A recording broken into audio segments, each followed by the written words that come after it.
Hi friends, welcome to my channel. So ఈరోజు ఇంకొక update గురించి మనం అయితే ఎక్స్ప్లోర్ చేద్దాం. అదేంటిదంటే మనకి సో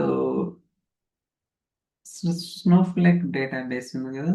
మీరు చూడొచ్చు ఇక్కడ స్నోఫ్లేక్ డేటాబేస్. ఇంతకుముందు మనం ఇది ప్రివ్యూలో ఉండేది, బట్ ఇప్పుడు వచ్చేసరికి జనరల్ అవైలబిలిటీ వచ్చింది. ఓకే, మీ అందరికీ తెలుసు స్నోఫ్లేక్ డేటాబేస్ ఎలా క్రియేట్ చేయాలి ఏంటి అనేది. ఇది ఒక అప్డేట్. అండ్ దీంతో పాటు మనకి సో మనం స్నోఫ్లేక్ మిర్రరింగ్ చేస్తాం కదా. Okay, let me show you that is also. Mirror చేస్తాం కదా.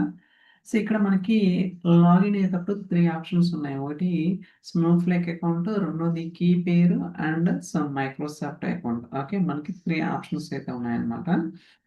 Let it load. ఫస్ట్ మీకు చూపిస్తాను అదేంటి అనేది కూడా.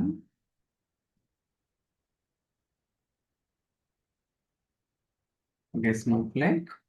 ఇక్కడ మనం సర్వర్ నేమ్, వేర్ హౌస్ అన్ని కూడా ప్రొవైడ్ చేయాలా.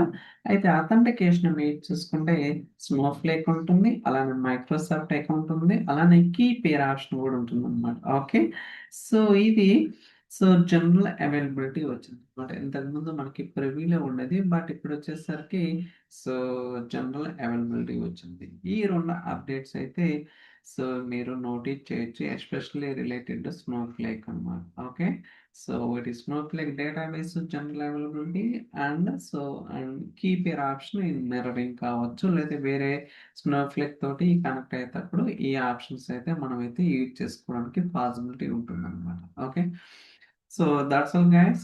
We'll catch in the next video another update. Okay, bye bye.